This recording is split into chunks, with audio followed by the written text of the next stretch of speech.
बेकरार करके हमें यूं न जाइए, आपको हमारी कसम लौट आइए। नमस्कार, स्वागत है आपका हमारे इस YouTube चैनल पर। मैं मुनमुन श्रीवास्तव आपका हार्दिक अभिनंदन करता हूं। आज दिल्ली विश्वविद्यालय में एकेडमिक काउंसिल की 1027वीं मीटिंग थी और उसकी कम्युनिटी पोस्ट हमने लिख दी है और कल अखबारों में भी आप देखेंगे वही सब चीज़ें जो है छपी होंगी।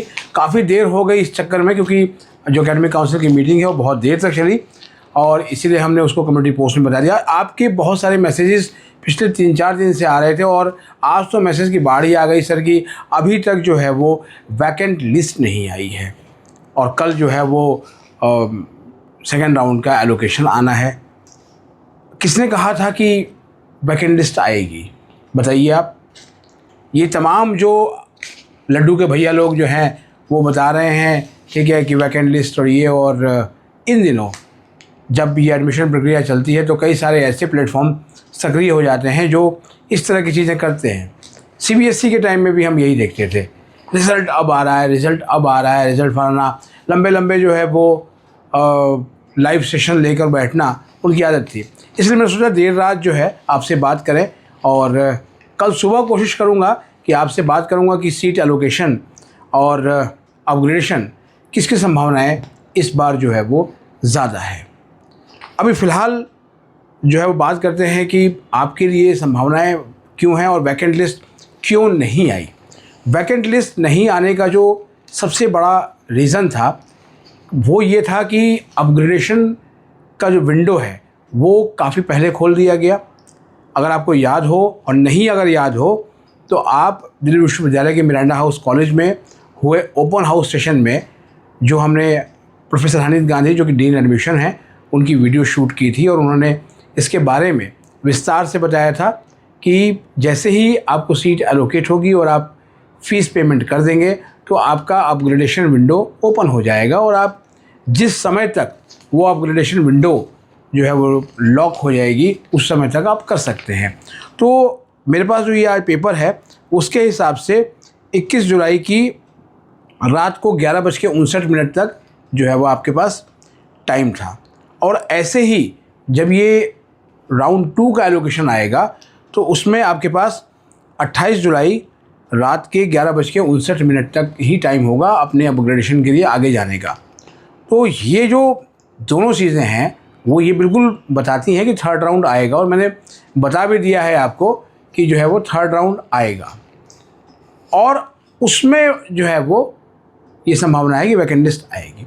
यहाँ वैकेंट लिस्ट इस वजह से भी नहीं आ सकती थी क्योंकि जो डेटा हमने आपको दिया था कि इस बार जो है वो 63,756 जो कि पिछले साल से 1,191 ज़्यादा हैं, इतनी सीटें जो है वो स्टूडेंट्स ने अपनी एक तरह से फ़ीस जमा करा के सुनिश्चित की।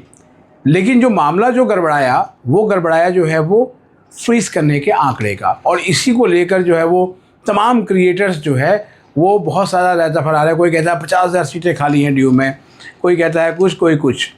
देखिए, बातों में मत जाइए, अपनी अक्ल लड़ाइए और ये भी मत सोचिए कि दिल्ली विश्वविद्यालय की इस बार की जो एडमिशन प्रक्रिया है वो बहुत लंबी चलने वाली है। ऐसा कुछ नहीं होने जा रहा है। थर्ड लिस्ट तो इसलिए जो है वो आनी है, क्यों? क्योंकि थर्ड लिस्ट में ही आपका जो है वो CW कोटा, इसके अलावा जितने भी कोटाज़ हैं अभी आप देख भी रहे होंगे शेड्यूल के मुताबिक अभी ECA और स्पोर्ट्स के ट्रायल चल रहे हैं और ये ट्रायल जाकर कब ख़त्म होंगे? ये ट्रायल जो है जाकर ख़त्म होंगे 30 को। स्पोर्ट्स का जो ट्रायल है ताइक्वांडो वगैरह का वो जो है वो 30 तारीख को है। तो लिहाजा जब वो ट्रायल हो जाएंगे उसके बाद ही जो है वो मेरिट बनेगी।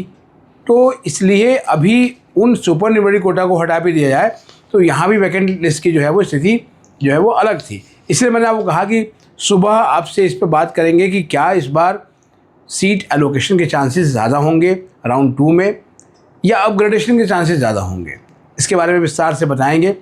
आज थकान भी बहुत ज़्यादा हो गई है क्योंकि बहुत लंबे समय के बाद DU के एकेडमिक काउंसिल की मीटिंग इतनी लंबी जो है वो चली है और SOL के विद्यार्थियों के लिए अच्छी खबर भी है कि उनका अब SOL का जो तमगा था और कई कुछ मामलों में SOL की एक बहुत बैड इमेज भी हो गई थी, वो हो सकता है सेंटर बनने के बाद जो है वो इमेज धुल जाए। आपकी क्या राय है कमेंट बॉक्स में बताइएगा।